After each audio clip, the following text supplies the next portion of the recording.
حشر تک ڈالیں گے ہم پیدائش مولا کی دھوم، حشر تک ڈالیں گے ہم پیدائش مولا کی دھوم، مثل فارس نجد کے گلے گراتے جائیں گے، مثل فارس نجد کے گلے گراتے جائیں گے، آپ ہو جائیں عدو جل کر مگر ہم تو رضا، آپ ہو جائیں عدو جل کر مگر ہم تو رضا، دم میں جب تک دم ہے ذکر ان کا سناتے جائیں گے، دم میں جب تک دم ہے ذکر ان کا سناتے جائیں گے۔ آج کا موضوع سماعت فرما لیں، تزکیہ نفس اور معاشرتی برائیوں کا تدارک قرآن و سنت کی روشنی میں۔ اب میں بلا تاخیر آپ سے کتاب لیتا ہوں ممتاز عالم دین حضرت علامہ مولانا پروفیسر سید احمد خان صاحب کو کہ ہم آئی بھی تشریف لائیں اور اپنے علمی تحقیقی اور بصیرت افروز کتاب سے ہمارے قلوب و زمان کو منور فرمائیں۔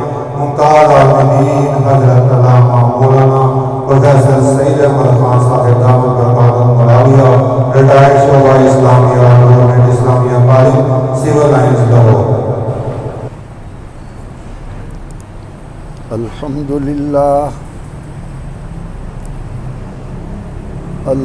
لله نحمده ونستعينه ونستغفره ونؤمن به ونتوكل عليه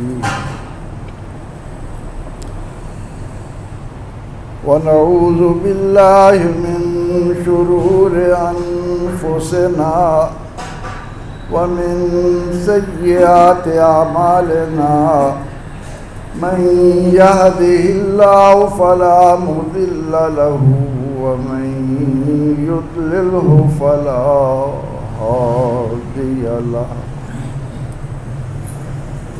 ونشهد أن لا إله إلا الله وحده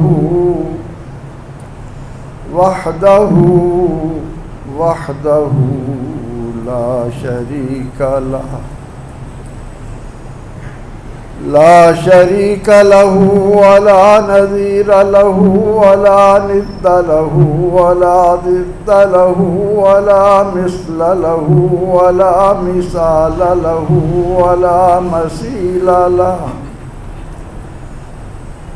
أزلي أبدي ديمومي دهري لا أول له ولا آخر له،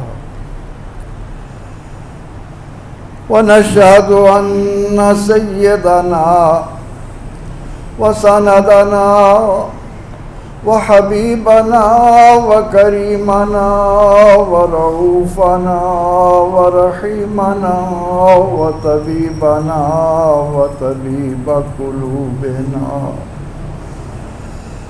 سيدنا ومولانا ومأوانا محمدا عبده ورسوله،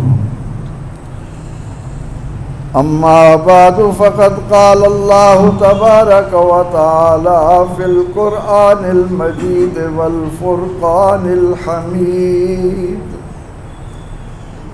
أعوذ بالله من الشيطان الرجيم، بسم الله الرحمن الرحيم. قد أفلح من تزكى وذكر اسم ربه فصلى، وقال أيضا: قد أفلح من زكاها وقد خاب من دساها. صدق الله مولانا العظيم، وبلغنا رسوله النبي الكريم الأمين، ونحن على ذلك لمن الشاهدين والشاكرين والمطمئنين والحمد لله رب العالمين.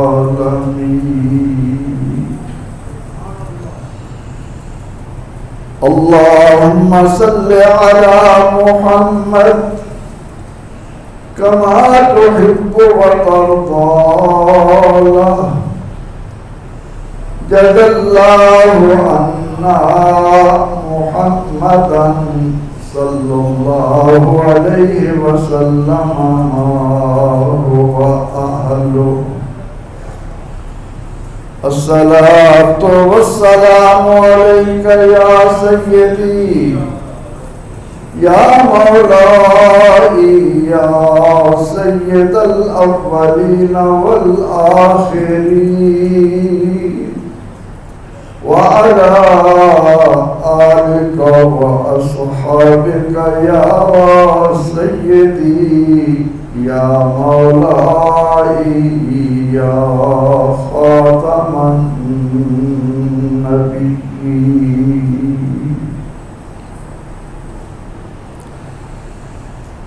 انتہائی قابل احترام منتظمین مجلس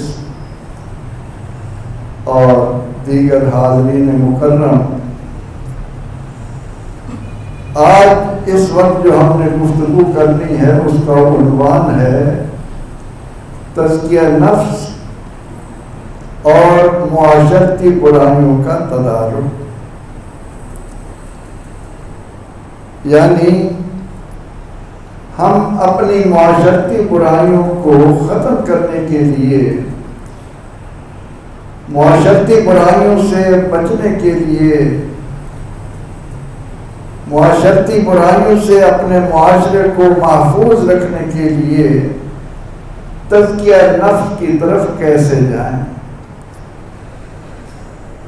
یہ بات یاد رکھیے کہ انسان ایک معاشرتی حیوان ہے.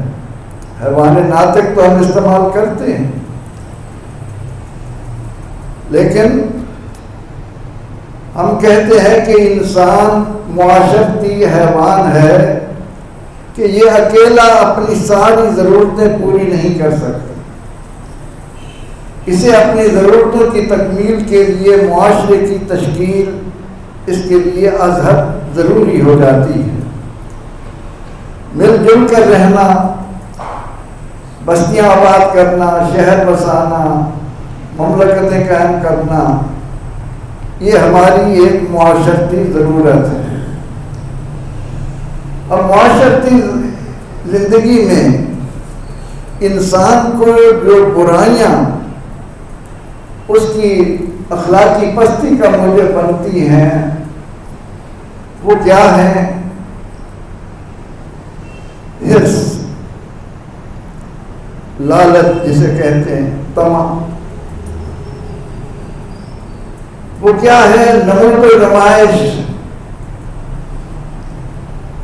اپنے آپ کو دوسروں سے ممتاز کرنے کے لیے جدوجہد میں لگے رہنا، کوشش میں لگے رہنا کہ میں کس طرح اپنے آپ کو دوسروں کے سامنے ممتاز کروں، لوگ میری طرف نظریں اٹھائیں، مجھے معاشرے میں عزت سے دیکھا جائے. معاشرتی برائیاں جو معاشرے کو پستی کی طرف لے جاتی ہیں، ان میں سے ایک جنسی خواہشات کی تکمیل غلط طریقے سے، جسے ہم شہوات کہتے ہیں.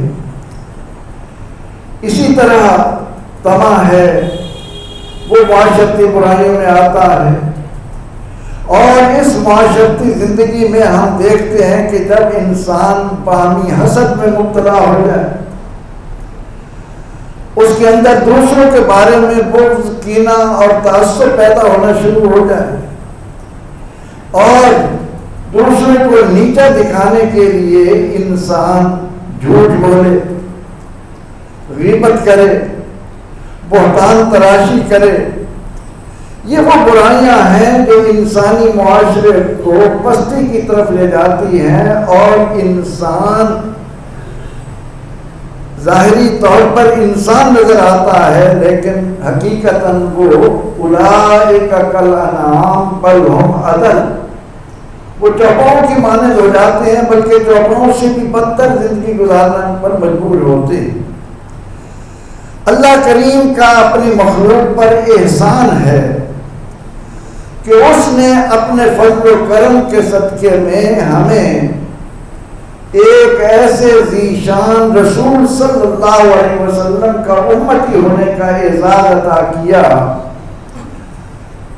کہ جنہوں نے زندگی کے ہر موڑ پر، قدم قدم پر، سانس سانس پر اتنی شاندار رہنمائی عطا کی کہ اس رہنمائی کی روشنی میں انسان فرشتوں کو شرما دینے والا معاشرہ تشکیل پا سکتا ہے۔ اب نبی اکرم رحمت عالم صلی اللہ علیہ وسلم نے اعلان فرمایا کہ خیارکم خیارکم اخلاقا، کہ تم میں سب سے بہتر کون ہے؟ جس کے اخلاق سب سے بہتر ہے۔ ایک ہمارا معاشرہ ہے، میں نے اور آپ نے والدین کے گھر آنکھ کھولی، ہمیں یہ ایک احساس اور جذبہ دیا گیا کہ تم نے معاشی طور پر، دولت کے اعتبار سے، مال و زر کے اعتبار سے دوسروں سے آگے کیسے نکلنا ہے، اور اس کے لیے ہمیں اس طرح کی تربیت دی گئی کہ ہماری تمام تر توجہ اس بات سے ہٹ گئی کہ اس دنیا کی زندگی کی حقیقت کیا ہے اور میری اپنی حقیقت کیا ہے۔ نبی اکرم رحمت عالم صلی اللہ تعالی علیہ وسلم کے اس ارشاد کو ہم نے اپنی روح کی غذا بنانا ہے، پختگی کے ساتھ اس کو لینا ہے کہ آپ صلی اللہ علیہ وسلم نے فرمایا ان الدنیا خلقت لکم، اے میری امت یاد رکھو دنیا تمہارے لیے بنی ہے، وَإِنَّكُمْ خُلِقْتُمْ لِلْآخِرَةِ، اور تم آخرت کے لیے بنائے گئے ہو۔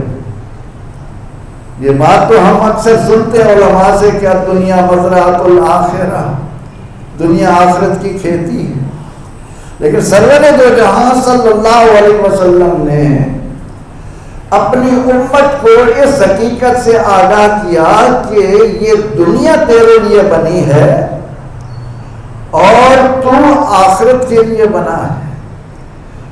تو نے اپنی تمام تر تیاری، اب یہ بات ہم میں سے کون نہیں جانتا کہ انسان اس دنیا کے اندر جتنا بھی وقت گزار لے، جب وہ اپنی گزشتہ زندگی پر نظر ڈالتا ہے تو اسے اس سے زیادہ اور کچھ نظر نہیں آتا کہ ایک خواب، ایک تخیل، اس سے بڑھ کر اس گزری ہوئی زندگی کو ہم کسی شے سے تعبیر نہیں کر سکتے۔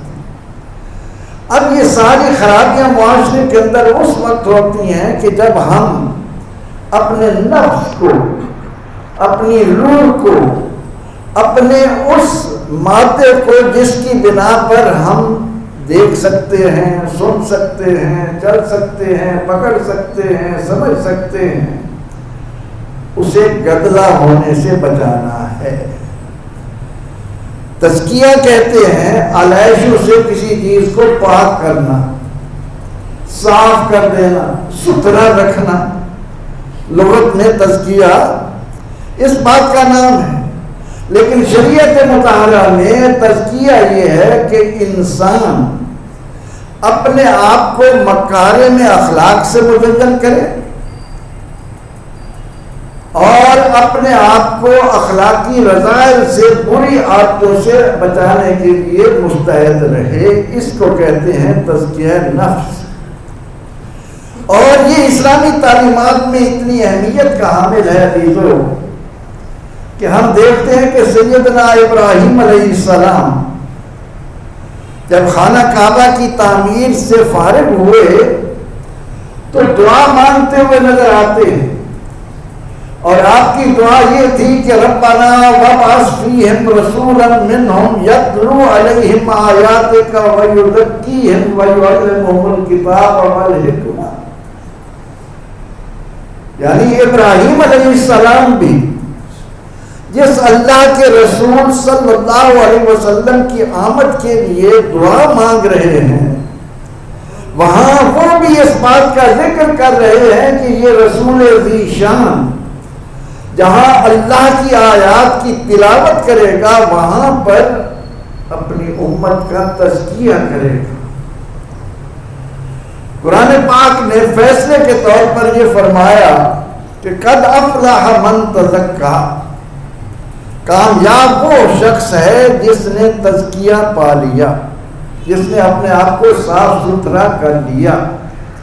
فرمایا قد افلح من زکاہا، فلاح اس انسان کا مقدر بنے گی جس نے اپنے نفس کو پاک کیا رذائل سے، گندی عادتوں سے، برے اخلاق سے. وقد خاب من دساہا، اور وہ ناکام جس نے اپنے نفس کو گدلا کر لیا، جس نے اپنے نفس کو ستھرا کرنے کے لیے محنت نہیں کی، جس نے اخلاق اور بد اخلاقی کے درمیان امتیاز کو نہیں رکھا. اب نبی اکرم رحمت عالم صلی اللہ علیہ وسلم جو ہمارے لیے اسوہ حسنہ قرار پائے، تو اس ام المومنین عائشہ صدیقہ رضی اللہ عنہا سے جب یہ سوال ہوا کہ امی جان آقا علیہ السلام کے اخلاق کیا تھے، تو آپ رضی اللہ عنہا کا جواب یہ تھا، آپ سلام اللہ علیہ نے فرمایا کیا تم نے قرآن نہیں پڑھا؟ کان خلقہ القرآن، میرے آقا علیہ السلام تو چلتا پھرتا قرآن تھے. اور آپ کے فرائض میں قرآن کریم نے کتنے مقامات پر کہا وَالَّذِي بَعَثَ فِي الْأُمِّيِّينَ رَسُولًا مِّنْهُمْ يَتْلُو عَلَيْهِمْ آيَاتِهِ وَيُزَكِّيهِمْ وَيُعَلِّمُهُمُ الْكِتَابَ وَالْحِكْمَةَ، کہ میرا یہ رسول صرف کتاب اور حکمت کی تعلیم ہی نہیں دیتا بلکہ یہ تزکیہ کرتا ہے، یہ انسانی نفوس کو صاف ستھرا کرتا ہے. اب قرآن کریم میں جو بار بار اللہ رب العزت نے تزکیے کا ذکر کیا، اسے حاصل کیسے کیا جائے؟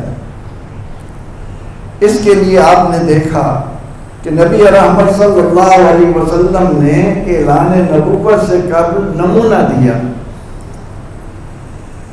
اور آپ نے وہ نمونہ کیا دیا کہ چند سال آبادی سے ہٹ کر، کیونکہ یہ بات اکثر آپ نے جہاں علماء سے سنی ہوگی کہ نبی اکرم رحمت عالم صلی اللہ علیہ وسلم کی صحبت میں جب صحابہ کرام رضوان اللہ علیہ مجمعین تشریف فرما ہوتے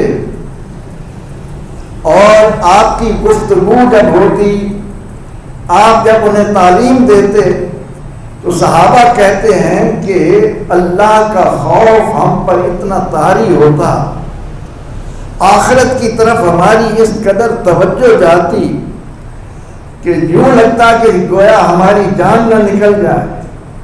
لیکن جب یہاں سے نکل کر گھروں میں داخل ہوتے، بازاروں میں قدم رکھتے، پھر وہ کیفیت ہٹنا شروع ہو جاتی. یعنی صدیق اکبر رضی اللہ عنہ سے جب ایک صحابی نے کہا کہ میں تو منافق ہو گیا، آپ نے فرمایا کہ کیوں؟ وہ کہنے لگے کہ یہاں پر کیفیت کچھ ہوتی ہے، اور جب یہاں سے نکل کر باہر جاتے ہیں، عملی زندگی میں قدم رکھنے کی دیر ہوتی ہے، پھر ہماری حالت اور ہو جاتی ہے، پھر ہم دنیا کے معاملات ہمارے سر پر سوار ہو جاتے ہیں کہ بچوں کو کیسے پڑھانا ہے، بیوی کو کیسے خوش رکھنا ہے، کاروبار کو کیسے چلانا ہے، یہ ساری چیزیں. تو سیدنا صدیق اکبر رضی اللہ عنہ نے فرمایا کہ یہ کیفیت تو میری بھی ہے. اس لیے اس بات کی طرف توجہ دلائی گئی کہ سب سے مشکل کام نفس امارہ کو قابو میں لا کر اس کو آلائشوں سے پاک کرنا ہے.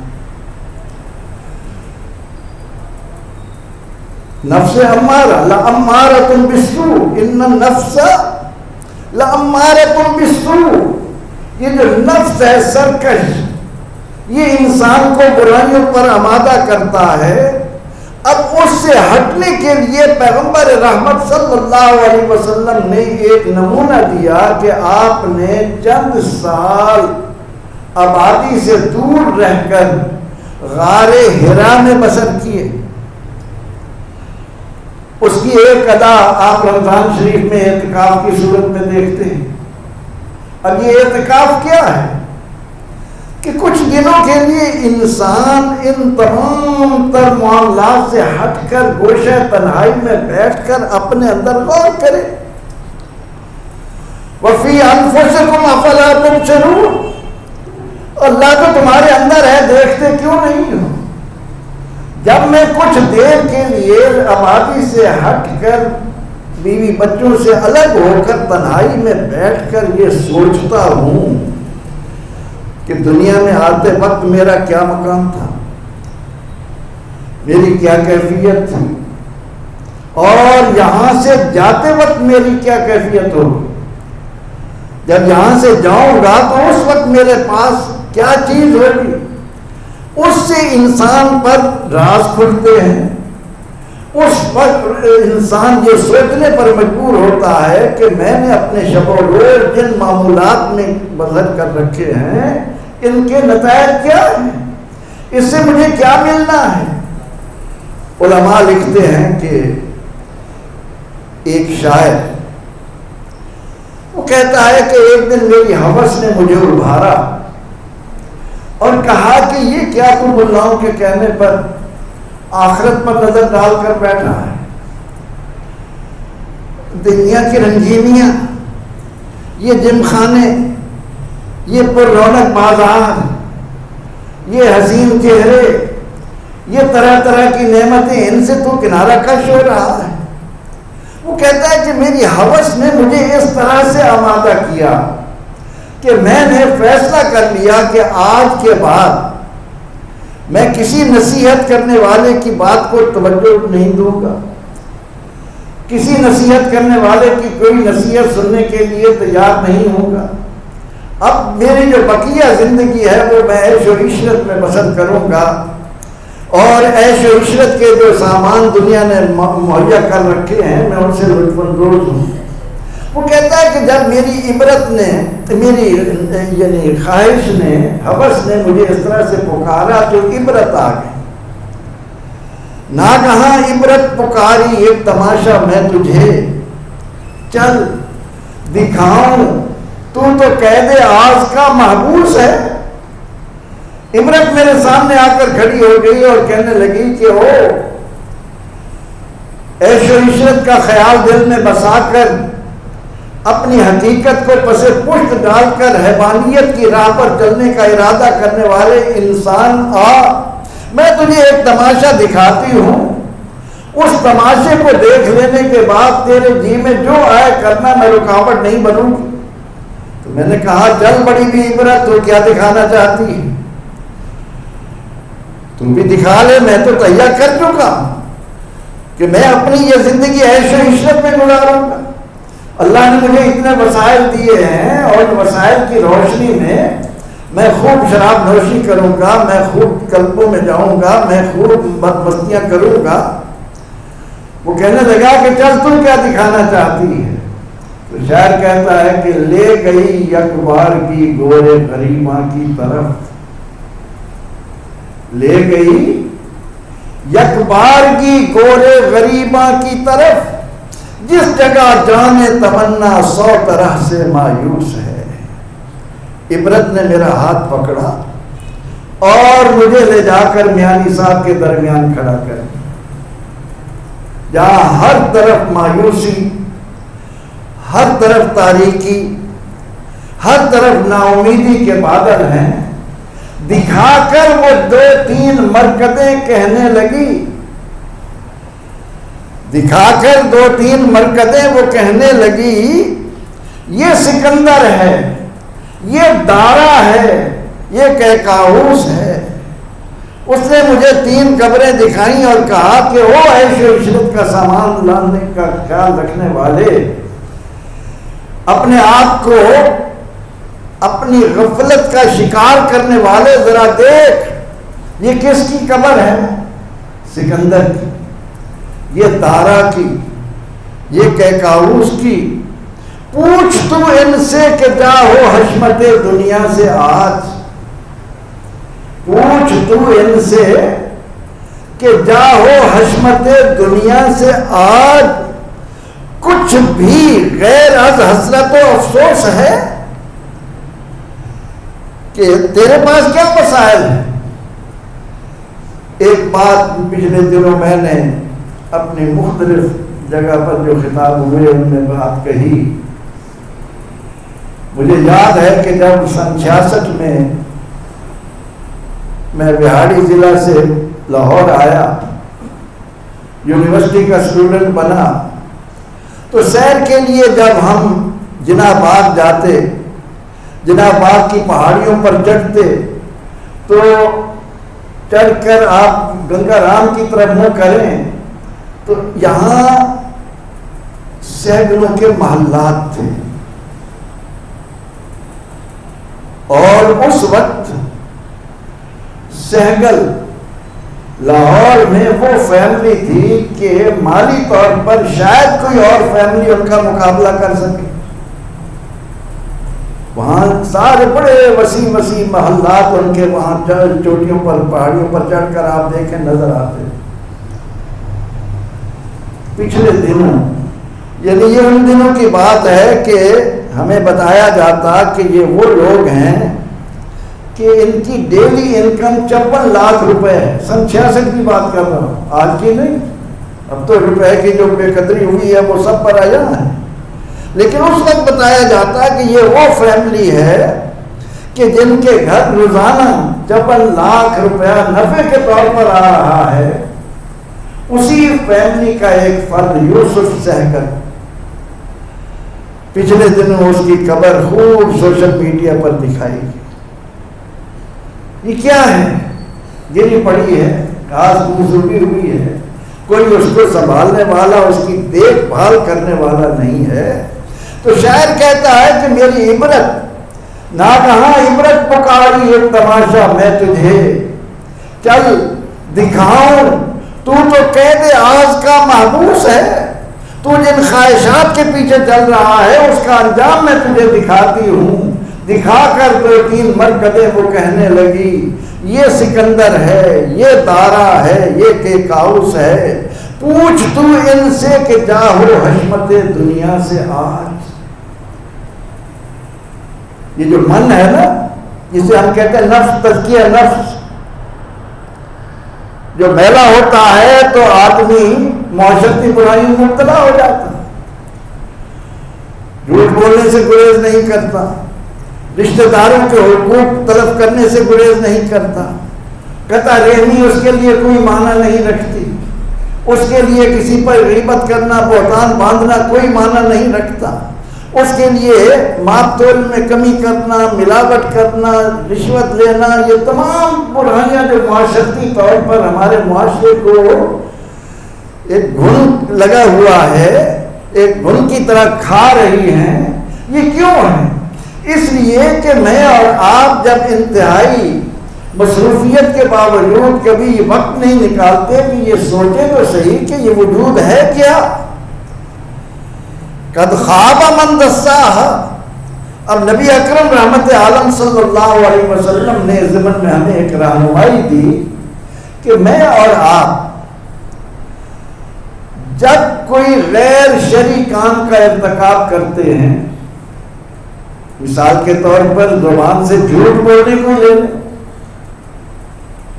آج ہم معاشرے میں شرک کے بارے میں تو لٹھ لے کر وہ تمام آیات کو یاد کر کے سنیوں پر چسپاں کرنے کے لیے ان کو پڑھتے ہیں اور شرک کے فتوے لگاتے ہیں، لیکن جھوٹ کے بارے میں نبی اکرم رحمت عالم صلی اللہ علیہ وسلم نے ایک دن فجر کی نماز پڑھائی اور فوراً کھڑے ہو گئے نماز پڑھانے کے بعد آپ صلی اللہ علیہ وسلم فوراً کھڑے ہوئے اور فرمایا کہ ابھی جبریل امین علیہ السلام آئے تھے اور انہوں نے کہا ہے کہ یا رسول اللہ جھوٹ بھی شرک کے برابر گناہ ہے،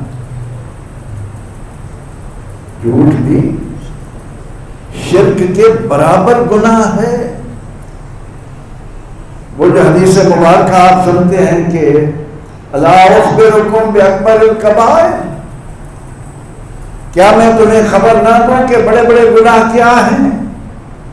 الاشراک باللہ، اللہ کے ساتھ کسی کو شریک ٹھہرانا، حقوق الوالدین، ماں باپ کی نافرمانی، اور تیسرے نمبر پر اس حدیث مبارکہ میں ہے کہ قول الزور اور شہادت الزور، جھوٹی بات کہنا یا جھوٹی گواہی دینا، یہ تین بڑے گناہ ایک حدیث مبارکہ میں رسول اکرم رحمت عالم صلی اللہ علیہ وسلم نے اکٹھے بیان فرمائے۔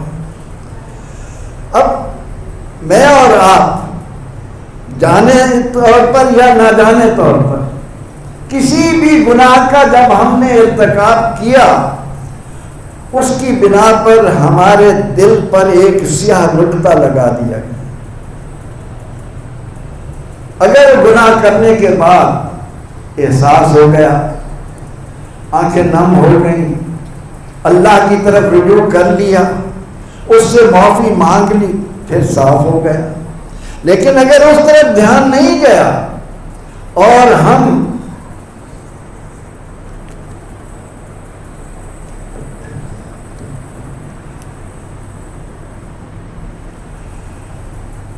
اس طرف دھیان جانے کی بجائے گناہ کے بعد گناہ کرتے چلے گئے، کیا ہوا؟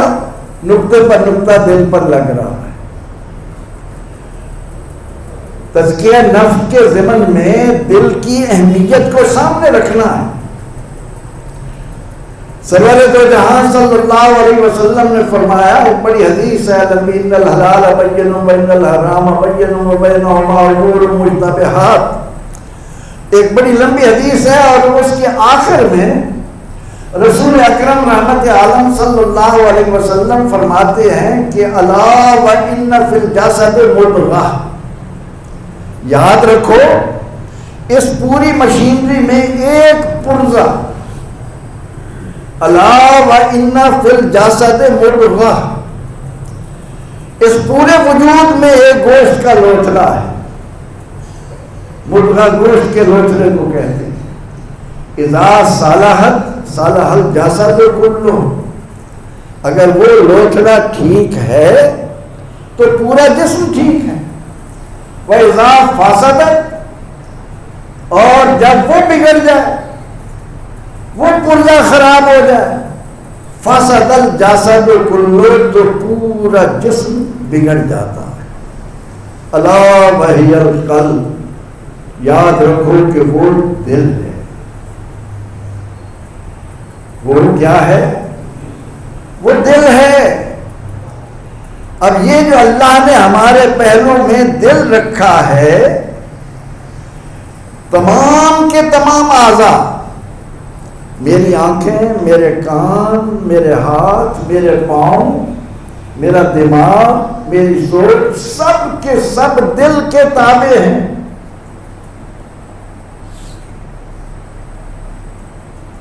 دل کو اسی لیے حضور علیہ السلام نے فرمایا کہ لِكُلِّ شَيْءٍ سَقَالَةٌ، یاد رکھو کہ ہر شے کی زنگ کو دور کرنے کے لیے ایک چیز ہے۔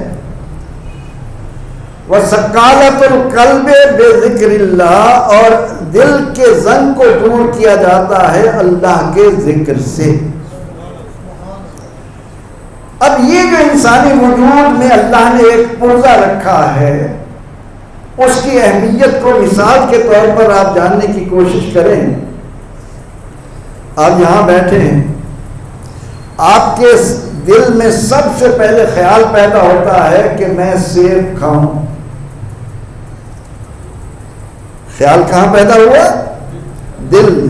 اب کیا ہوگا؟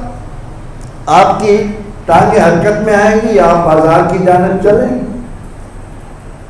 آپ کی آنکھیں فروٹ کی دکان دیکھیں گی، آپ کی زبان اس سے سودا کرے گی، آپ کا ہاتھ سیب کو پکڑے گا، آپ کا دانت چبائیں گے اور حلق اتار کر دل کی مرضی پوری کرے گا۔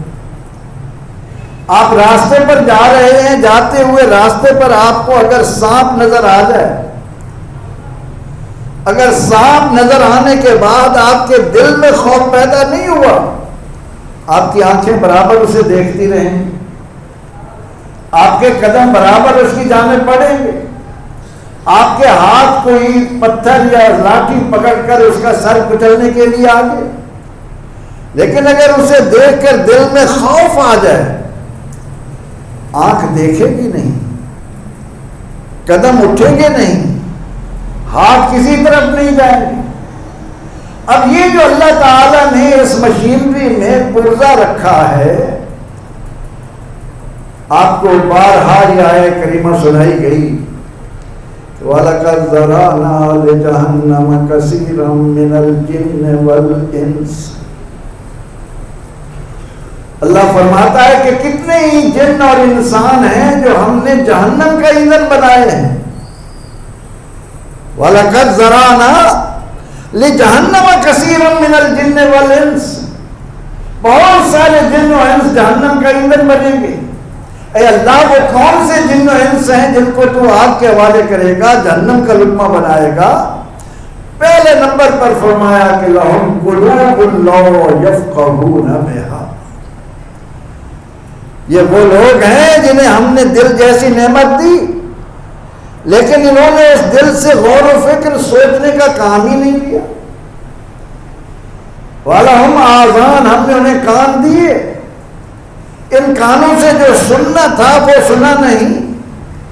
وَلَهُمْ أَعْيُنٌ لَا يُبْصِرُونَ بِهَا، ہم نے انہیں آنکھیں دیں، لیکن آنکھوں سے جو دیکھنا چاہیے تھا کائنات کی وسعتوں میں، اس کو وہ دیکھا نہیں۔ اولئک کالانعام، یہ چوپاؤں کی مانند ہے، بل ہم اضل، بلکہ چوپاؤں سے بھی بدتر ہے۔ تزکیہ، صفائی، کس چیز کی صفائی؟ تزکیہ کسے کہتے ہیں؟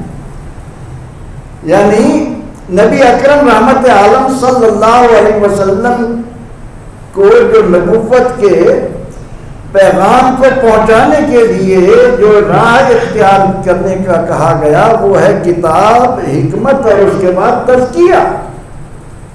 کہ میں نے 10 سال 15 سال 20 سال لگا کر علم حاصل کر لیا، اب وہ علم حاصل کرنا ایسے ہی ہے جیسے آپ کسی جانور پر کتابیں لاد دیں۔ علم حاصل کرنے کے بعد اگلا مرحلہ ہے کہ دانائی سے کام لوں۔ اللہ نے جو شعور دیا ہے، میں نے یہ علم کس لیے حاصل کیا ہے کہ میں اپنے پیدا کرنے والے کو پہچانوں۔ اس پیدا کرنے والے نے کتنے کمال قدرت سے میرے اس وجود کو ترتیب دیا ہے۔ اس نے کائنات کے اندر جو مختلف چیزیں بنائی ہیں، جن کی طرف اللہ نے یوں توجہ دلائی، افلا ينظرون الى الابل كيف خلقت، افلا ينظرون الى الابل كيف خلقت والى السماء كيف رفعت وإلى الأرض كيف سطحت۔ یہ دیکھتے کیوں نہیں ہم نے اونٹ کو کیسے بنایا ہے؟ اونٹ رے اونٹ، تیری کون سی کل سیدھی؟ ذرا اونٹ کو سامنے کھڑا کر کے سوچو تو صحیح کہ بنانے والے نے کیا شاہکار بنایا ہے۔ اللہ تعالی نے بار بار قرآن کریم میں انسان کو جو غور و فکر کرنے کی دعوت دی، تو میں آج یہ کر رہا تھا کہ ہمارے اس وجود میں اللہ نے جو دل رکھا ہے، مجھ سے گناہ سرزد ہوا، اس پر نقطہ لگ گئے۔ اگر توفیق ہوئی میں نے اسے دھو دیا، معافی مانگ لی، اللہ کے حضور آ گیا، تائب ہو گیا، وہ صاف ہو گیا. لیکن اگر اس طرف توجہ نہ دلائی جائے. آج یہ ماحول کتنا خوبصورت ہے کہ تزکیہ کیا ہے. یہ جو معاشرتی برائیاں جس کی بنا پر عروج پر جا رہی ہیں، اس کا سبب کیا ہے کہ انفرادی طور پر جس کو اپنے دل کو صاف کرنا تھا، اس کے تو وہ نقطے صاف کرنے کی بجائے نقطے پر نقطہ لگ رہا ہے. لقمہ کھاتے ہوئے حلال حرام کی تمیز نہیں، بات کرتے ہوئے جھوٹ اور سچ کی تمیز نہیں، نگاہ کا استعمال کرتے ہوئے حلال اور حرام کی تمیز نہیں. نقطے لگ رہے ہیں، اور جب نقطے پر نقطہ لگتا چلا گیا اور دل سیاہ ہو گیا، جب انسان کا دل سیاہ ہو گیا تو اس میں اور حیوان میں کوئی فرق باقی نہیں رہتا.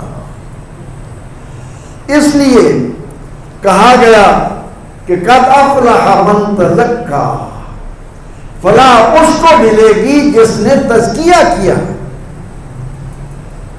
اب اسی بات کو ایک مثال کے طور پر آپ کو سمجھاؤں کہ سیدنا امام حسن بصری رحمۃ اللہ علیہ، کئی بار میں نے یہاں آپ کے سامنے نام لیا، تابعی ہیں، سید التابعین کہلاتے ہیں، امام التابعین کہا جاتا ہے. حسن ام المومنین سیدہ ام سلمہ رضی اللہ عنہا نے ان کا نام رکھا. ان کے والد غلام تھے اور ان کی والدہ ام المومنین ام سلمہ کے ہاں کام کرتی تھی. انہیں اللہ نے یہ بیٹا دیا تو اتنا خوبصورت، آپ نے فرمایا اس کا نام حسن رکھو.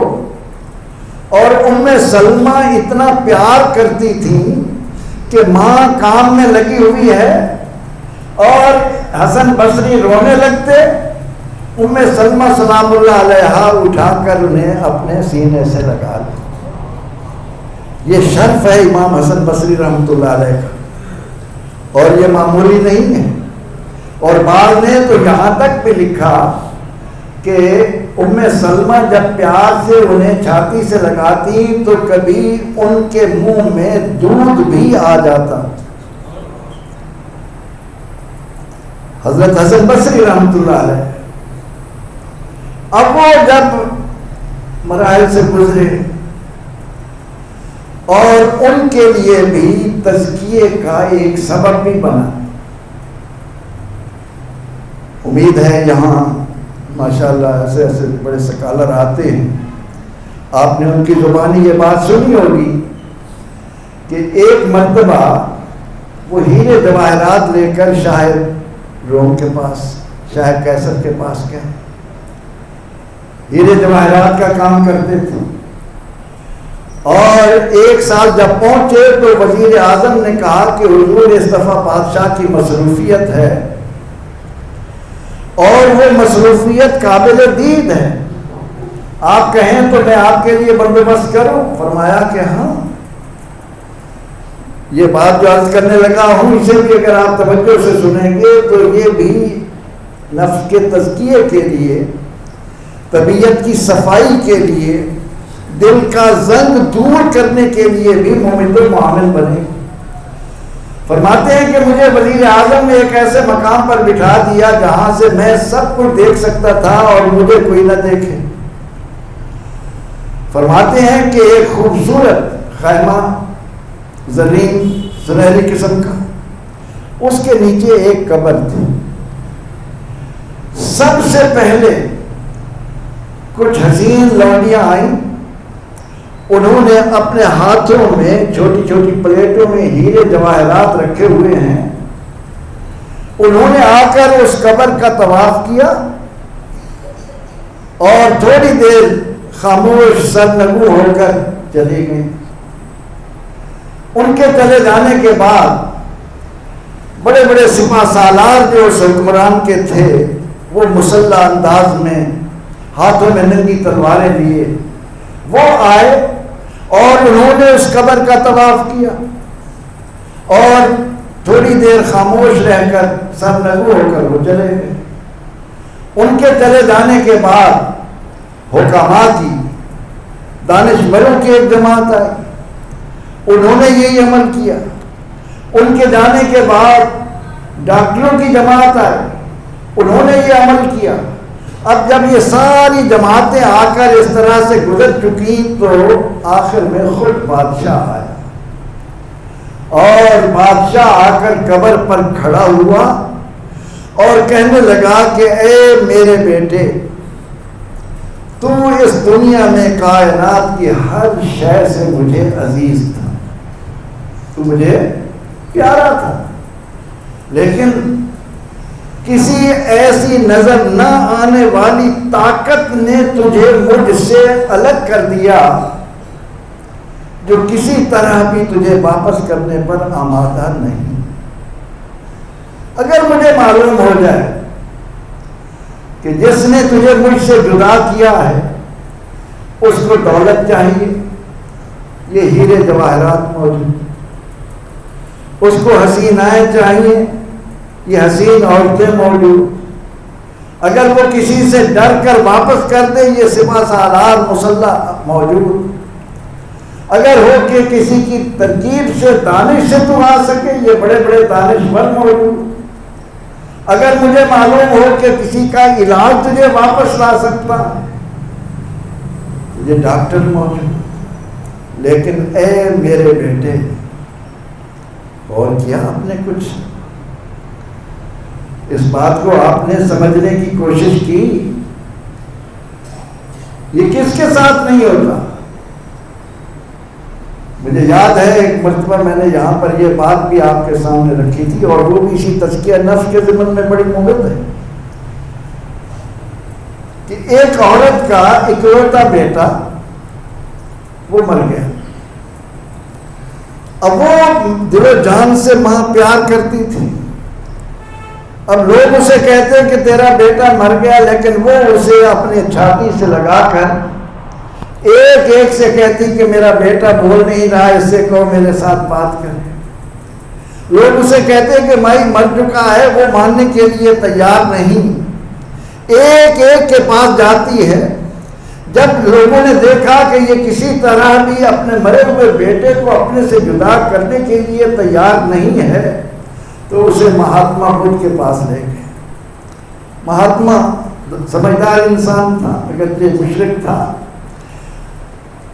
خدائی دعویٰ کرنے والا یا نبوت کا دعویٰ کرنے والا، بہرحال اس نے جب دیکھا تو کہنے لگا کہ اے عورت، اس کو یہاں لٹاؤ اور یہ پیالہ مجھ سے لو، کسی ایسے گھر سے پانی لاؤ جس کا کوئی نہ مرا ہو، میں وہ پانی اس پر چھڑکوں گا، یہ اٹھ بیٹھے گا، تیرے ساتھ بات کرے گا۔ اب عورت کو یہ بات سمجھ نہ آئی، اس نے اس کے کہنے پر اپنے بیٹے کو لٹایا اور پیالہ لے کر ایک ایک دروازے۔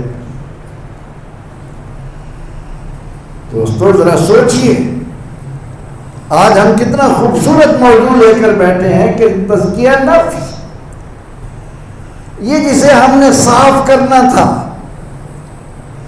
جس نے ہمارے معاشرے کو نفاست دینی تھی، جس نے ہمارے معاشرے کو پاکیزگی سے بھرنا تھا، جس نے ہماری نگاہوں میں طہارت لانی تھی، جس نے ہماری زبان کو سچا بنانا تھا، جس کی بنا پر ہم نے انسانی روح دھارنا تھا، اس کی زنگ اتارنے کے لیے، اس کو صفائی کی طرف لانے کے لیے، اب یہ کتنی عمدہ بات ہے، مہاتما کی زبانی یا کسی دانشور کی زبانی ہمیں مل رہی ہے کہ جاؤ کسی ایسے گھر سے پانی لاؤ جس کا کوئی نہ مرا ہو۔ اب وہ اس زمین پر کون ہے؟ ایک ایک دروازے پر جاتی کہ آپ کا کوئی نہیں مرا ہوگا۔ اتنی بات اگر آج ہم سمجھنے کے قابل ہو جائیں، اتنی حقیقت اگر ہمارے دل میں اتر جائے، جو صرف بات نہیں ہے، جو صرف یہ نہیں کہ مولوی صاحب ممبر پر بیٹھ کر کوئی کہاوت کہہ رہے ہیں. کہاں ہے میرا دادا, کہاں ہے میرا پردادا؟ عباسی خلیفہ کے دروازے پر ایک شخص آیا اور اس نے چوکیدار سے کہا کہ میں نے سرائے میں رات گزارنی ہے, مجھے ایک رات گزارنے دو, صبح چلا جاؤں گا. اب نگران کہنے لگا, گارڈ کہنے لگا, شرم کرو, بادشاہ کے محل کو سرائے کہہ رہے ہو؟ اس نے کہا نہیں حضور, سرائے ہے, میں ایک رات گزار کر چلا جاؤں گا. اب وہ کہے سرائے ہے, گارڈ کہے محل ہے, تمہیں گستاخی پر سزا ملے گی, محل کو تم سرائے کہہ رہے ہو. آخر جب ان کی بات زیادہ بڑھی اور گارڈ اس انسان کو لے کر بادشاہ کے پاس گیا, حضور یہ آپ کے محل کو سرائے کہہ رہا ہے, یہ گستاخ ہے, اس نے آپ کے محل کو سرائے کہا ہے. تو بادشاہ نے کہا کہ ہاں بھائی, تم نے میرے محل کو سرائے کیوں کہا؟ وہ کہنے لگا حضور بتائیے آپ سے پہلے یہاں کون رہتا تھا؟ میرا باپ. آپ کے باپ سے پہلے کون رہتا تھا؟ کہا میرا دادا. آپ کے بعد کون رہے گا؟ میرا بیٹا. تو کہنے لگا سرائے اور کس کو کہتے ہیں؟ سرائے اور کس چیز کا نام ہے؟ میں نے اور آپ نے جس ماحول میں تربیت پائی ہے اس میں تزکیہ نفس بہت مشکل لفظ, بہت مشکل موضوع ہے. یہاں تو آپ باتیں رکھیں چٹپٹی, رنگینیوں کی, لذتوں کی, شعر پڑھے جائیں, خوشگوار باتیں کی جائیں. یہ کیا موضوع ہے کہ تزکیہ نفس اور معاشرتی برائیوں کا تدارک. اور بھائی معاشرتی برائیاں کیوں پیدا ہوتی ہیں؟ اس لیے کہ ہمارے وجود میں اللہ نے یہ جو پرزہ رکھا ہے اس کی طرف تمہاری دھیان نہیں. میری پوری زندگی گزر گئی اس مٹی کے بنے ہوئے وجود کو مٹی کی چیزیں دیتے ہوئے. میں اور آپ دو چیزوں سے مرکب ہیں, ایک میرا وجود ہے اور ایک اس کے اندر روح ہے. یہ وجود اللہ نے مٹی سے بنایا. منہا خلقناکم وفیہا نعیدکم ومنہا نخرجکم تارۃ اخری. اے لوگوں, ہم نے تمہیں مٹی سے بنایا ہے, ہم تمہیں مٹی میں لے جائیں گے, ہم تمہیں پھر اس مٹی سے نکالیں گے. اللہ نے میرا یہ وجود, وہ ہے نا کیف تکفرون باللہ وکنتم امواتا فَأَحْيَاكُمْ ثُمَّ يُمِيتُكُمْ ثُمَّ يُحْيِيكُمْ ثُمَّ إِلَيْهِ تُرْجَعُونَ. اللہ کا انکار کیسے کرتے ہو؟ تم بے نام و نشان تھے. اس نے تمہیں وجود دیا, وہ تمہیں مارے گا, مارنے کے بعد پھر تمہیں اٹھائے گا, پھر تم سب اس کے حضور پیش کیے جاؤ گے. تو جب ہم اس پرزے کو صاف کرنے کی طرف توجہ نہ دیں تو سیدنا حضرت حسن بصری رحمۃ اللہ علیہ جو ہیرے جواہرات کا کام کرتے تھے, ان کو جب وزیر اعظم نے یہ منظر دکھایا, اس نے جب دیکھا کہ بادشاہ کا بیٹا اور بادشاہ روم کا مالک ہو کر, شام کا مالک ہو کر اتنا بے بس ہے, یہ وہ چیز تھی جس نے حضرت حسن بصری رحمۃ اللہ علیہ کی زندگی میں وہ انقلاب پیدا کیا. پھر آپ نے نفس کی طرف توجہ دی اور پھر جن بلندیوں پر گئے, اس کا میں ایک آپ کو اسی ضمن میں تزکیہ نفس کے ضمن میں سنانے لگا تھا. وہ بصرہ میں موجود ہے. بصری کہتے ہیں پیدا مدینہ منورہ میں ہوئے, حضرت علی کرم اللہ وجہہ کے دور میں آپ بصرہ آ گئے اور آپ کا تعلق بھی علی مرتضیٰ کرم اللہ وجہہ سے. بصرے میں ایک مجوسی شمعون نام کا, اس کی پوری زندگی آگ کی پوجا کرنے میں گزری. اب ایک دن سیدنا حضرت حسن بصری رحمۃ اللہ تعالی علیہ اس شمعون کے پاس گئے اور فرمانے لگے کہ شمعون، تم نے اپنی پوری زندگی برباد کر ڈالی آگ کو پوجتے ہوئے. کیا یہ آگ جس کی تم پوجا کر رہے ہو، آج تمہیں اس کے اندر ڈالا جائے تو کیا تمہیں یہ نہیں جلائے گی؟ شمعون کہنے لگا کہ حضور کیوں نہیں، آگ کا کام تو جلانا ہے، آگ تو جلاتی ہے. فرمایا کہ شمعون مسلمان ہو جاؤ، اسلام قبول کر لو. جب آپ نے اس شمعون مجوسی کو، آگ کے پجاری کو اسلام لانے کی دعوت دی تو اس وقت تابعین کا دور ہے، تابعین کا دور ہے. یہ جملہ سمجھ آیا؟ خیر القرون قرنی ثم الذین یلونہم ثم الذین یلونہم. بہترین زمانہ فرمایا میرا، پھر جو ان سے ملے، پھر جو ان سے ملے. صحابہ کرام، تابعین، تبع تابعین، یہ تین ٹرم اہل علم بیان کرتے ہیں کہ یہ بہترین ادوار ہے. یہ وہ لوگ تھے کہ جنہوں نے رسول اللہ صلی اللہ علیہ وسلم سے، پھر بعد میں جن لوگوں نے صحابہ کرام سے، پھر جن لوگوں نے تابعین سے فیض حاصل کیے اور اسلامی تعلیمات کے مطابق اپنی زندگی کو بچانے کی، اس کو پہچاننے کی، اس کو کامیاب کرنے کی، اسے بامقصد بنانے کی طرف متوجہ رہے. اب وہ تابعین کا دور ہے. حضرت حسن بصری ایک مجوسی کو، آگ پرست کو کہہ رہے ہیں کہ مسلمان ہو جا. وہ کہنے لگا کہ حسن، میں مسلمان کیسے ہو جاؤں؟ یہ جو مسلمان کہلاتے ہیں، یہ لوگ جو اپنے آپ کو کہتے ہیں کہ مسلمان، ان کی حالت یہ ہے کہ زبانی طور پر کہیں گے کہ دنیا بڑی بری ہے، لیکن جس کو دیکھو دنیا کا دل دادا،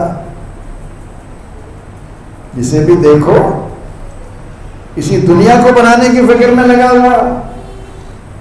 یہ مجوسی کہہ رہا ہے حضرت حسن بصری رحمۃ اللہ علیہ سے. فرمایا کہ یہ جو کلمہ پڑھنے والے ہیں یہ کہتے ہیں کہ جنت اعلیٰ مقام ہے، لیکن اس کے داخلے کے لیے کچھ نہیں کرتے. جنت پانے کے لیے جو کام کرنے چاہیے، ان الذین آمنوا وعملوا الصالحات کانت لهم جنات الفردوس نزلا. جنت تو ملتی ہے ایمان اور عمل صالح سے، لیکن اے حسن، میں تیرے سوا جن لوگوں کو دیکھتا ہوں جو کلمہ پڑھتے ہیں وہ کہتے ہیں جنت بڑی اعلیٰ مقام ہے، لیکن وہاں کے لیے، داخلے کے لیے، وہاں پانے کے لیے کوئی کام نہیں کرتے. تابعین کے دور میں تیسری بات مجوسی نے کہی کہ حسن، میں کلمہ تو پڑھ لوں، لیکن یہ جو کلمہ پڑھتے ہیں، یہ جو مسلمان ہیں، یہ کہتے ہیں کہ ہمارے لیے اللہ کا سب سے بڑا انعام اللہ کو راضی کرنا ہے، لیکن اس کو راضی کرنے کے لیے جو ان کا اخلاق اور کردار ہونا چاہیے وہ مجھے ان میں نظر نہیں آتا. وہ یہی بات امام باجزید بستامی رحمۃ اللہ علیہ کی بھی آپ نے سنی ہوگی. وہ بھی ایک غیر مسلم نوجوان کو جب مسلمان ہونے کی دعوت دیتے اور وہ نوجوان جواب میں کہتا کہ حضور میرے سامنے مسلمانوں کے دو نمونے ہیں، ایک آپ ہیں، میں اپنے اندر اتنی ہمت نہیں پاتا کہ آپ جیسا اخلاق اپناؤں، آپ جیسے کردار کا مالک بنوں، اور ایک عام مسلمان ہیں، ان کے مقابلے میں کافر ہی بھلا.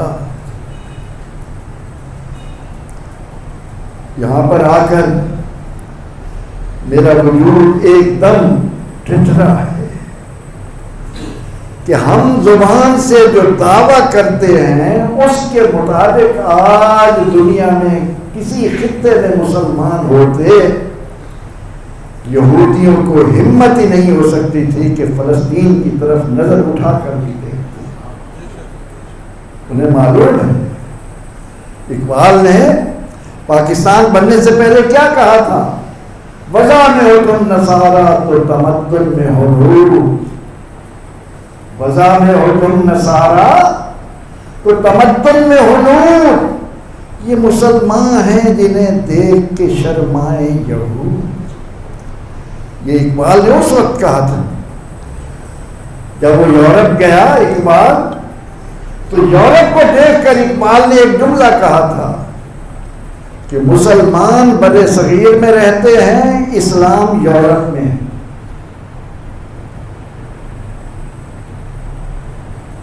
ریاض یونیورسٹی پڑھنے کے لیے جب جانے کا اتفاق ہوا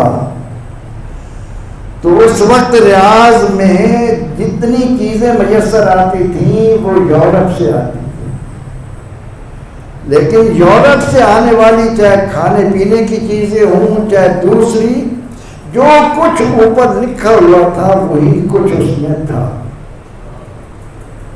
79 میں ہمیں حیرت ہوتی تھی کہ ہیں پاکستان کو دیکھ کر گئے تھے کہ کیا ایسے لوگ بھی اس سفر پر موجود ہیں کہ جو کچھ اوپر لکھ رہے ہیں وہی کچھ بنا بھی رہے ہیں.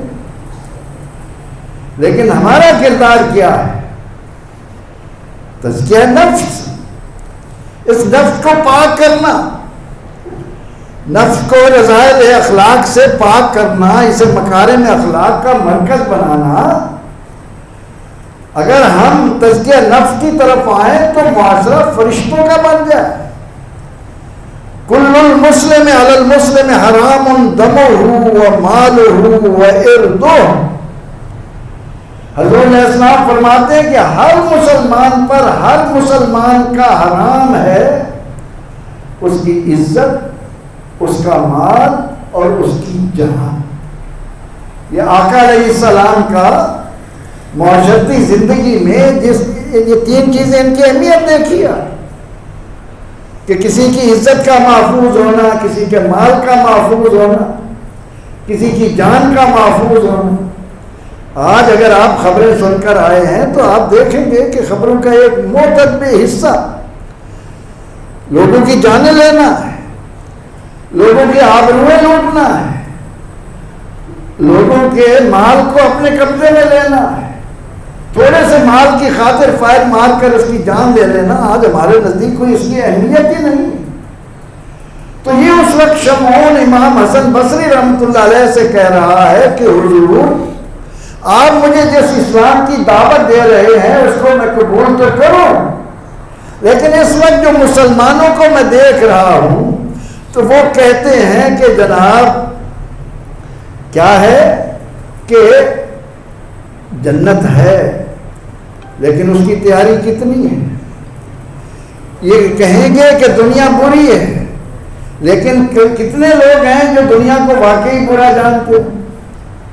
الدنیا جیفتن وطالبها کلاب.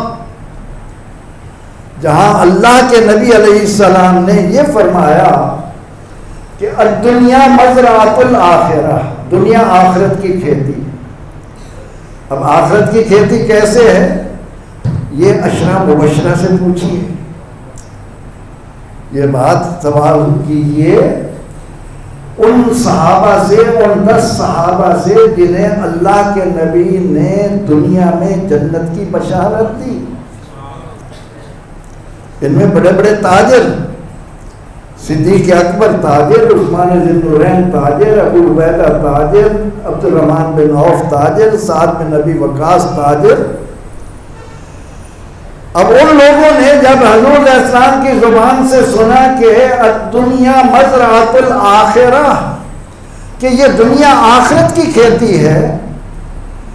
آپ کو معلوم ہے کہ جب عبد الرحمن بن عوف نے ہجرت کی، مکہ مکرمہ میں بڑی تجارت تھی، لیکن سارا کچھ چھوڑ کر خالی ہاتھ جب مکہ سے مدینہ منورہ آ گئے اور حضور علیہ السلام نے وہاں کے امیر تاجر انصاری کا آپ کو بھائی بنایا، وہ انصاری کہنے لگے کہ عبد الرحمن، اللہ کے نبی نے ہمیں بھائی بھائی بنایا ہے، یہ میرے مکانات ہیں آدھے آپ کے آدھے میرے، یہ میرے باغات ہیں آدھے آپ کے آدھے میرے، یہ میری زمینیں ہیں آدھی میری آدھی آپ کی، یہ میری تجارت ہے آدھی آپ کی آدھی میری، یہ میری 2 بیویاں ہیں، ان پر ایک نظر ڈالیے، جو پسند آئے میں اس کو طلاق دوں، عدت گزار کر وہ آپ کے نکاح میں آ جائے۔ یہ ایثار، یہ بھی ایک باب ہے۔ کبھی موقع ملے غلام مصطفیٰ سرور سے کہنا کہ ایک محفل ایسی سجائیں کہ انصار نے مہاجرین کے لیے کیا کیا ایثار کیا، بھائی چارے کی کیفیت کیا تھی۔ عبد الرحمن بن عوف رضی اللہ عنہ فرمانے لگے، میرے بھائی اللہ یہ ساری چیزیں تمہارے پاس سلامت رکھے، مجھے مارکیٹ کا راستہ دکھا دو، مجھے منڈی کی راہ دکھا دو۔ آپ نے جب کام شروع کیا تو اللہ نے اتنا نوازا، اب دنیا مزرعۃ الآخرہ، ہم کہتے ہیں دنیا آخرت کی کھیتی ہے، لیکن جس کو دیکھو وہ اپنے کمرے کا ایک حصہ نوٹوں سے بھرنے میں لگا ہوا ہے، وہ سونے چاندی کے انبار جمع کرنے میں لگا ہوا ہے۔ الدنیا مزرعۃ الآخرہ، یہ دنیا آخرت کی کھیتی کیسے ہے یہ عشرہ مبشرہ سے پوچھو۔ عبد الرحمن بن عوف جن کی کل یہ حالت تھی، آج یہ عالم ہے کہ ان کے 700 اونٹ مال تجارت سے لدے ہوئے جب مدینہ کی حدود میں داخل ہوئے، یوں لگ رہا تھا جیسے کالی آندھی آ رہی ہے۔ مکے کے لوگ حیرت میں آ کر ان کے مال تجارت کو دیکھنے کے لیے چھتوں پر، راستوں پر۔ ام المومنین عائشہ صدیقہ رضی اللہ عنہا نے جب یہ منظر دیکھا، مدینے والوں سے پوچھا کیا ہوا، آج تم اس طرح سے حیرت میں کیوں نظر آ رہے ہو؟ کہا کہ آج عبد الرحمن بن عوف رضی اللہ عنہ کا اتنا مال تجارت آ رہا ہے۔ فرمانے لگی اسی بنا پر اللہ کے نبی علیہ السلام نے فرمایا تھا کہ عبد الرحمن بن عوف کو جنت میں جاتے جاتے وقت لگے گا، انہیں حساب دینا ہے۔ لا تزر وازرۃ وزر اخری، کسی نے کسی کا بوجھ نہیں اٹھانا۔ وَلَتُسْأَلُنَّ يَوْمَئِذٍ عَنِ النَّعِيمِ، ایک ایک نعمت کے بارے میں میں نے اور آپ نے جواب دینا ہے۔ اب ان کے پاس بھی اتنا مال ہے۔ عبد الرحمن بن عوف کے کانوں تک پیاری اماں جان کی بات پہنچ گئی، انہوں نے یہ سننا تھا، وہیں کھڑے کھڑے فرمایا کہ یہ سارا مال تجارت مدینہ کے مسکینوں سے کہو کہ اونٹوں سمیت، پالان سمیت سب کچھ لے گا۔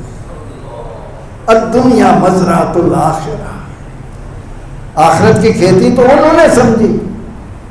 اسی طرح عثمان رضی اللہ عنہ، فاروق اعظم کا حیدر رضی اللہ عنہ،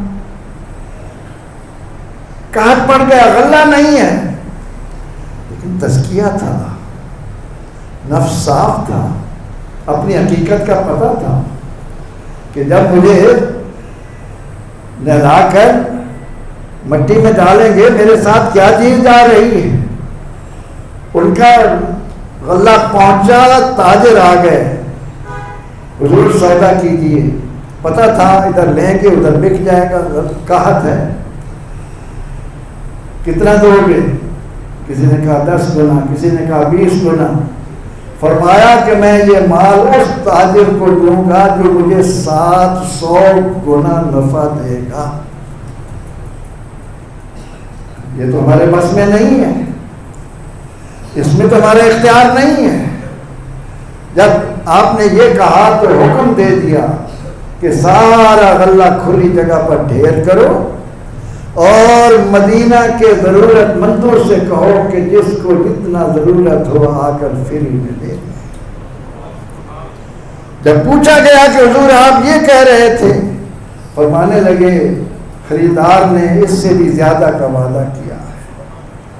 وہ لوگ جو سمجھتے تھے کہ دنیا مزرعۃ الآخرہ، مثل الذین ينفقون اموالهم فی سبیل اللہ کمثل حبۃ انبتت سبع سنابل فی کل سنبلۃ مئۃ حبۃ واللہ یضاعف لمن یشاء.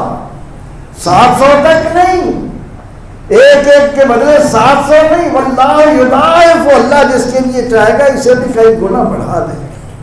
وہ سمجھتے تھے دنیا مزرعۃ الآخرہ. تو وہ شمعون حضرت حسن بصری رحمۃ اللہ علیہ سے کہتا ہے کہ حضور آپ مجھے مسلمان ہونے کی دعوت دے رہے ہیں، میں وہ مسلمان بن جاؤں جو زبان سے کہتے ہیں دنیا بری چیز ہے، لیکن جس کو دیکھو اسی دنیا کا متوالا نظر آتا ہے، جس کو دیکھو اسی دنیا کے پیچھے پڑا ہے. آج ہماری کیا کیفیت ہے؟ ہم اس دنیا کے لیے بچے کے پیدا ہونے کا انتظار ہے، نظر اس پر ہے کہ ایسے ادارے میں ڈالیں جہاں بہترین ڈاکٹر بنے، بہترین انجینئر بنے. انسان بنے نہ بنے اس کی کوئی بھی فکر نہیں. تعلیم تو ہے انسان بننے کے لیے، لیکن اس ڈاکٹر نے، اس انجینئر نے قوم کو کیا دیا؟ کون سا ایسا ڈاکٹر آپ کو آس پاس نظر آ رہا ہے جو غریب کو کہتا ہے کہ تیرے پاس وسائل نہیں، تیرا آپریشن مفت میں کر دوں گا؟ وہ تو آپریشن کے بعد بھی میت پر بھی کھڑا ہے کہ نہیں پہلے اتنی رقم دو گے تو میت اٹھانے دو. وہ شمعون کہتا ہے کہ حسن مجھے کہتے ہو مسلمان ہو جاؤ. یہ مسلمان ہیں جو کہتے ہیں کہ جی سب سے بہترین جگہ جنت ہے. جب یہ دعویٰ کرتے ہیں کہ جنت بہترین جگہ ہے تو اس کے داخلے کے لیے کر کیا رہے ہیں؟ جنت تو مفت نہیں ملے گی. جنت کیسے ملے گی؟ فرمایا ان اللہ اشتری من المؤمنین انفسهم واموالهم بان لهم الجنہ. فرمایا ان اللہ اشتری من المؤمنین انفسهم واموالهم. عزیزو اتنا مشکل ٹاپک کہ تزکیہ نفس،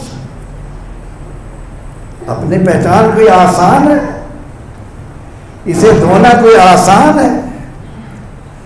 اور یہ دو چیزیں جو میری ہیں آپ کی ہیں، ایک جسم ہے ایک روح ہے. یہ جسم مٹی سے بنا، اس کی ضرورت کی ساری چیزیں مٹی میں ہیں. کبھی آپ نے سوچا اس کو خوراک جو دے رہے ہو وہ مٹی سے، اس کو لباس جو دے رہے ہو وہ مٹی سے، اس کے لیے جو مکان گرمی سردی سے بچنے کے لیے بنا رہے ہو وہ مٹی سے. یہ مٹی سے بنا ہے، اس کی ضرورت کی ساری چیزیں مٹی میں ہیں. لیکن روح من امر اللہ. اور کسی نے اس طرح جس طرح آج انہوں نے محفل سجائی اور محنت کرنے کی کوشش کی کہ روح کی طرف دھیان تو جائے. کسی نے سوچا کہ دل میں اگر وہ روح حرکت کر رہی ہے، آنکھیں دیکھ رہی ہیں، کان سن رہے ہیں، ہاتھ پکڑ رہے ہیں، اگر وہ حرکت بند ہو جائے، اور جس طرح یہ جسم بیمار ہوتا ہے روح بھی بیمار ہوتی ہے. جس طرح جسم کو غذا چاہیے اسی طرح روح کو بھی غذا چاہیے. ہمارا معاشرہ اس طرح سے وجود میں آیا، ہم نے ماحول اپنی اولاد کو یہ دیا کہ ساری زندگی اسی وجود کے لیے جینا. تیرا محل کتنا خوبصورت ہے، تیرے گھر میں قالین کتنے بچھے ہیں، تو نے ڈرائنگ روم کتنا سجا رکھا ہے، تیرے دسترخوان پر کس کس طرح سے کھانے سجتے ہیں، ساری چیزیں تو اس طرف ہیں.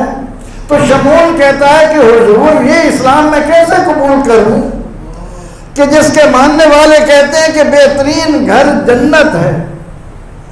اور معلوم ہے جنت کیا ہے؟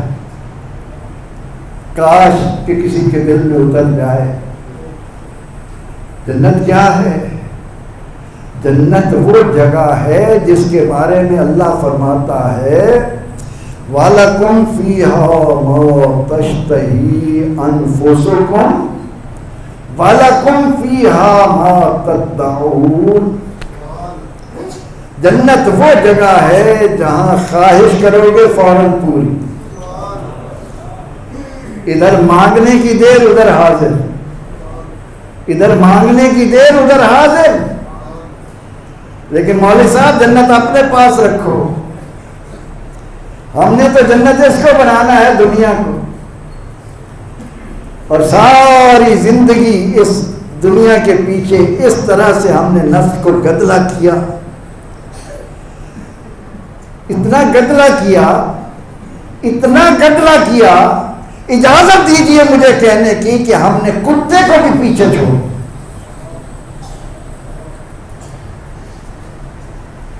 بہت سخت لفظ میں نے کہہ دیا آپ دوستوں کی موجود، لیکن عملاً کیا ہے؟ عملاً کیا ہے؟ تزکیہ نفس کیسے آئے؟ ہمارا معاشرہ برائیوں سے کیسے نجات پائے؟ میں اور آپ تو ایسی راہ پر چل نکلے کہ کتا بھی ہم سے پناہ مانگتا ہے، ہمیں وہ زندگی کیسے نصیب؟ یقین نہ آئے تو دوستو گھر جا کر دروازے سے آگے گزرنے والے کتے کے آگے 2 گھونٹ دودھ رکھ دینا۔ اور دوستو اگر یقین نہ آئے تو گھر جا کر گلی کے کسی کتے کو دیکھ کر اس کو 2 ٹکڑے 2 نوالے روٹی کے دے دینا، اس کے بعد دیکھنا تم دروازے سے دھکے دے کر نکالو گے وہ دم ہلاتا ہوا تمہارے دروازے پر پڑے گا، اور اس نے تمہارے ہاتھ سے صرف 1 بوٹی کھائی ہے، اس نے تمہارے ہاتھ سے 2 گھونٹ دودھ پیا ہے، اور تو نے کبھی سوچا کہ تیری سانسیں کس نے قائم رکھی ہیں؟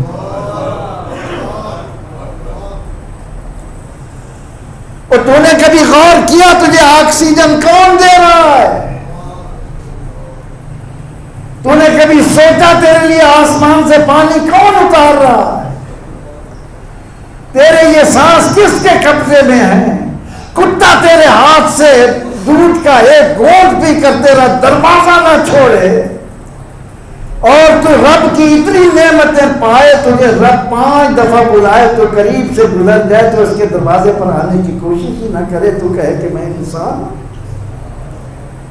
اولئک کالانعام بل ھم اضل۔ چوپائے کیوں ہیں؟ کہ اس طرف دھیان نہیں جس کے لیے آقا علیہ الصلوۃ والتسلیم نے فرمایا کہ ہر چیز کے لیے اللہ نے زنگ کو دور کرنے والی چیز رکھی ہے، اور دل کا زنگ دور ہوتا ہے اللہ کے ذکر سے۔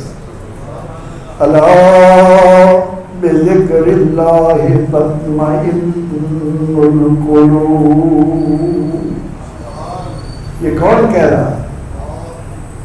مولوی سعید کہہ رہا ہے، یہ کہ مسجد کا امام کہہ رہا ہے، یہ وہ کہہ رہا ہے۔ حضرت علی کرم اللہ وجہہ سے کسی نے فرمایا کہ علی شطرنج کا کمال دیکھو، جب بھی کھیلنے بیٹھتے ہیں ذائقہ نیا آتا ہے، نئی شکل آتی ہے، نئی صورت بنتی ہے۔ اور فرمایا بدبختو یہ کیا کمال ہے، کمال دیکھنا ہو تو ان چہروں کو دیکھو، ایک سے ایک نہیں ملتا۔ هو الذی یصورکم فی الارحام کیف یشاء۔ لوگو اللہ وہ ہے جو تمہاری ماؤں کے رحموں میں تمہاری شکلیں مرضی سے بناتا ہے، اپنی مرضی سے بناتا ہے۔ اب تزکیہ کیا ہے کہ میں اور آپ اپنے نفس امارہ کو نفس لوامہ تک لائیں، نفس لوامہ سے نفس ملہمہ تک جائیں، نفس ملہمہ سے نفس مطمئنہ تک آ جائیں. میں آگے راضیہ کی، مرضیہ کی، مومنہ کی آگے بات نہیں کرتا، لیکن یہ جو نفس ہے، یہ جو اللہ نے دل رکھا ہے پہلو میں، جس کی غذا اللہ نے اپنی یاد رکھی ہے. دسترخوان پر بہترین غذائیں سجاؤ گے، تمہارا یہ وجود موٹا ہوگا، تندرست ہوگا، طاقت پکڑے گا. اسے بہترین لباس دو گے، خوبصورت لگے گا. اس کے لیے بہترین محلات بناؤ گے، آرام ملے گا، گرمی سردی سے بچے گا. لیکن یہ سب کچھ کیا ہے؟ اصل تو یہ ہے کہ میرے اندر اللہ نے یہ جو دل رکھا ہے، اس میں میرے رب کا ذکر کتنا ہے، اس نے مجھے رب سے کتنا جوڑا ہے. اس طرف دھیان لانے کے لیے تزکیے کی ضرورت ہے، اور اس تزکیے کے لیے یہ تو ایک بنیادی چیز ہے کہ اذان کی آواز میں نے سنی، وضو کی طرف مائل ہو گیا، صاف کر لوں، وضو کر لوں. پھر میں نے مسجد کی جانب چلنا شروع کیا کہ مجھے میرے بنانے والے نے بلایا. اذان کس کی ہے؟ اذان کس کی ہے؟ کس کا بلاوا ہے؟ اللہ کے بلاوے کو کتنی اہمیت دی جا رہی ہے، اور اللہ کے بلاوے کو کتنی اہمیت دی جا رہی ہے. میں طالب علم کے طور پر 36-37 سال کالج پڑھایا، اس کے بعد 18 سال ہو گئے ریٹائر ہوئے. جہاں موقع ملتا ہے ایک بات کہتا ہوں کہ باقی ساری باتیں ایک طرف رکھو، اس قوم کو 5 وقت کا اس طرح نمازی بنا دو جس طرح اس کی روح ہے فرشتوں کا معاشرہ ہو جائے گا. کوئی معاشی مسئلہ نہیں رہے گا، کوئی سیاسی مسئلہ نہیں رہے گا، کوئی تمدنی مسئلہ نہیں رہے گا. اور جس کو اللہ کے نور نبی علیہ السلام نے فرمایا ہو الصلاۃ نور، نماز روشنی ہے. یہ نماز وہ روشنی ہے جو آپ کا ہر طبق روشن کرتی ہے. آپ کے گھر روشن، آپ کے بازار روشن، آپ کا وجود روشن، آپ کی قبر روشن. لیکن اس نماز کے ساتھ کیا ہے؟ اور تزکیہ کے لیے کم از کم آج کی بات میں، آج کی گفتگو میں ایک ہی بات ہمارے پلے پڑ جائے کہ رب تعالی نے شیطان کو ایک سجدہ، اور وہ بھی آدم کو کرنے کا حکم دیا. اللہ نے شیطان کو ایک سجدہ اور وہ بھی آدم کو کرنے کا حکم دیا. اس نے نہیں کیا. کیا ہوا؟ گلے میں لعنت کا طور پڑ گیا، مردود ہو گئے. آج ہم شیطان کو برا تو کہیں گے، آج شیطان کو گالی تو دیں گے، لیکن شیطان 1000 مرتبہ بہتر سے بے نماز. کہاں پیش آدم کی پیش حق سجدہ نہ کر. بے نماز آدمی سے شیطان 1000 درجے بہتر ہے. بے نماز آدمی سے شیطان 1000 درجے بہتر ہے کہ اس نے ایک سجدہ وہ بھی آدم کو نہیں کیا، اور بے نماز آدمی ہزاروں سجدے اور وہ بھی پیدا کرنے والے کو نہیں کرتا، زندگی دینے والے کو نہیں کرتا، صحت دینے والے کو نہیں کرتا، رزق دینے والے کو نہیں کرتا. کیا آپ یہ سمجھتے ہیں کہ میں اور آپ اپنی طاقت سے زمین پر چل رہے ہیں؟ اس وجود کے اندر جو رگیں ہیں، ایک رگ دوسری رگ پر چڑھا دی جائے پتہ چل رہا ہے کہ آپ کی بینائی کیسے کام کرتی ہے، آپ کی ٹانگیں کیسے کام کرتی ہیں، آپ کے ہاتھ کیسے کام کرتے ہیں. کتنی آئے روز میرے اور آپ کے آگے ایسی اموات ہوتی ہیں کہ ابھی کھانا کھانے بیٹھے، لقمہ اتارنے لگے، لقمے کا کچھ حصہ سانس کی نالی میں چلا گیا. کیا ہوا؟ کہاں گئی ساری تگو دو؟ کہاں گیا سارا مال و زر؟ کہاں گئے سارے؟ میرا بیٹا ڈائمنڈ فورم میں کام کرتا ہے تو ڈائمنڈ فورم کا مالک شارق جوان خوبصورت ماڈل ٹاؤن میں رہائش، افطاری کے بعد کھانا کھانے بیٹھا ہے، بس وہ لقمہ تھوڑا سا پھنس گیا، سانس کی نالی میں چلا گیا، وہ بیچارہ قبر میں جا۔ کیا ہے یہ جو انسان کے اندر اللہ نے دل رکھا اور اس کے بارے میں کہا کہ قد افلح من زکاہا، کامیابی اس کو ملے گی جو اپنے اس روح کو، اپنے نفس کو پاکیزہ بنائے گا۔ اور اللہ نے اپنے محبوب علیہ السلام کو تو یہ تزکیے کی ایسی قدرت عطا فرمائی۔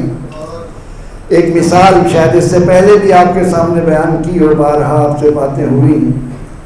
ایک نوجوان آتا ہے، آ کر عرض کرتا ہے کہ یا رسول اللہ میں مسلمان ہونا چاہتا ہوں لیکن بدکاری نہیں چھوڑ سکتا، بدکاری نہیں چھوڑ، یہ معاشرتی برائی۔ میں نے ابھی کہا کہ ہمارے اندر کچھ لوگ ہیں جن کو کسی کو چسکا ہے محلات بنانے کا، کسی کو چسکا ہے بینک بیلنس زیادہ سے زیادہ کرنے کا، کسی کو لذت ہے کہ میرا کاروبار بڑا وسیع ہو، اور کچھ ایسے لوگ بھی ہیں جن کو چسکا ہے کتا بننے کا، خواہشات کے پیچھے اپنی جنسی تسکین۔ یہ جو جنسی شہوت پرستی کیا ہے؟ یہ کتا بننا ہے، کتیا کے پیچھے بھاگنا ہے، اس سے زیادہ اس کی کوئی حیثیت آپ کو کبھی نظر نہیں آئے گی۔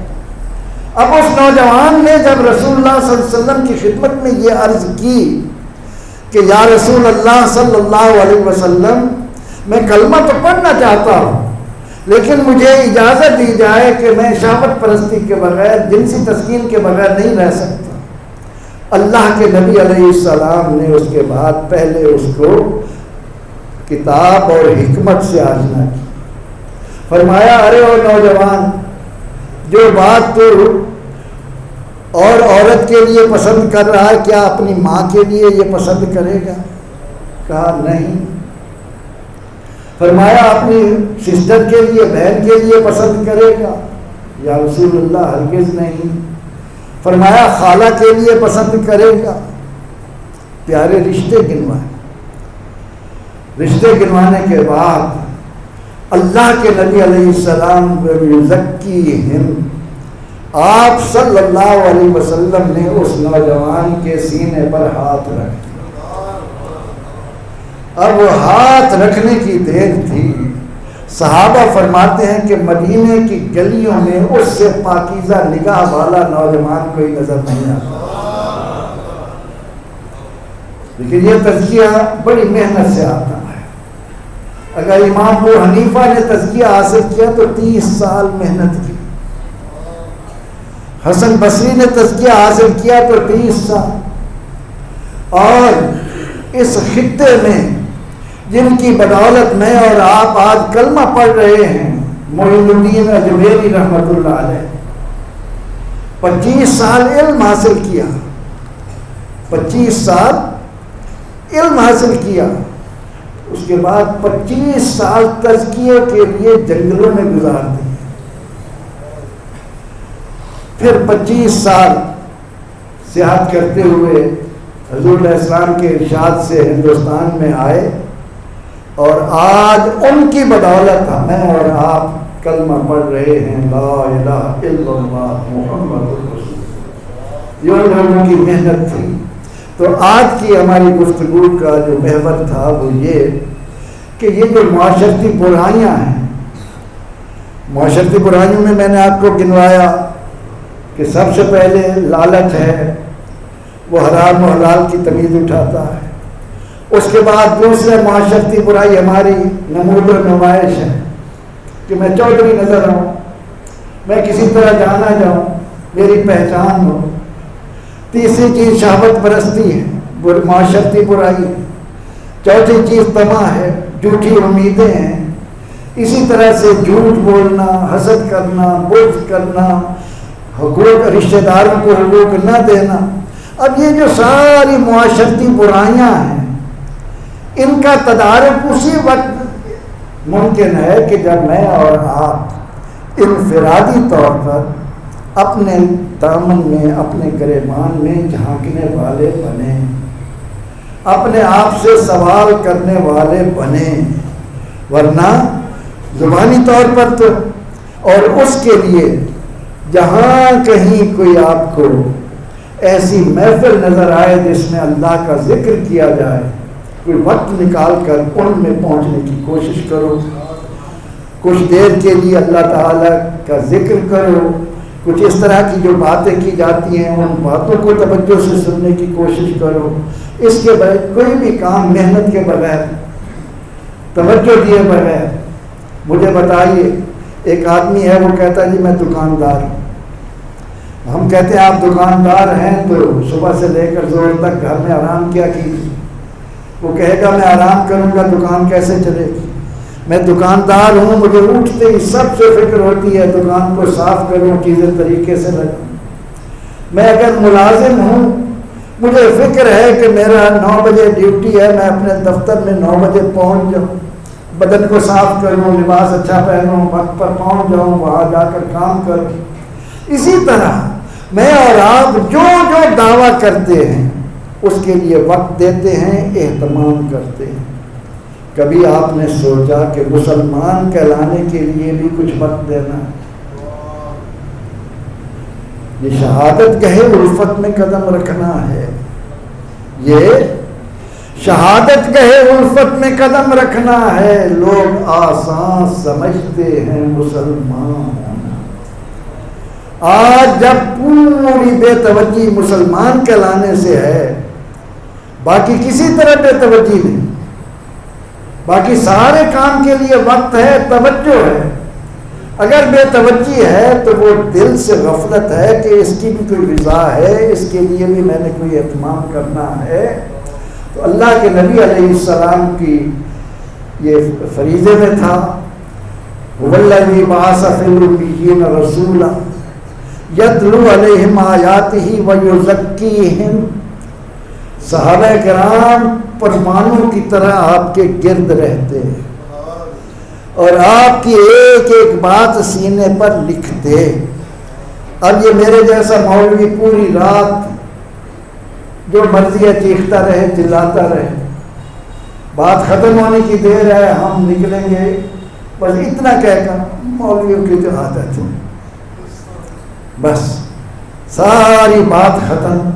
لیکن یہ جو پیارے غلام مصطفیٰ اور ان کے بھائی صاحبزاد گان نے یہ ایک سلسلہ بنا رکھا ہے، یہ سلسلہ چاول کھانا تو ایک وہ ویسے ہی ہے، ہم میں سے کون بھوکا بنتا ہے، گھر میں طرح طرح کے دسترخوان سجتے، لیکن اصل یہ ہے کہ اس طرح کی جو کاوشیں ہیں، یہاں پر جو بات کی جائے، آج میں نے کوشش کی کہ آپ کے سامنے اس طرح کی بات رکھوں کہ آپ کے اندر احساس ہو کہ میں کیا ہوں۔ میرے لیے نجات کا راستہ تبھی ہے اگر میں نے اپنے دل کو روشن کیا، کیونکہ اللہ نے سارے وجود کو اس کے تابع بنایا ہے، اس کی اصلاح ہو گئی، پورا وجود درست ہو گیا، اس سے غفلت ہوئی، پوری آنکھیں بھی غلط، کان بھی غلط، ہاتھ بھی غلط، پاؤں بھی غلط، سارے وجود کو اگر درست کرنا ہے، تزکیہ کرنا ہے تو اپنے اس نفس کو، اپنے اس دل کو حب مال سے بچائیے، حب جاہ سے بچائیے، حب شہوت سے بچائیے۔ معاشرتی طور پر اگر ہم نے ایک دوسرے کو عزت سے دیکھنا ہے تو اس کے لیے تزکیہ یہ اس صورت میں ہمارے لیے مفید ہوگا۔ اللہ رب العزت ہمیں جو کچھ کہا سنا اسے دل سے قبول کر لیں اور اس پر عمل کی توفیق عطا فرمائے۔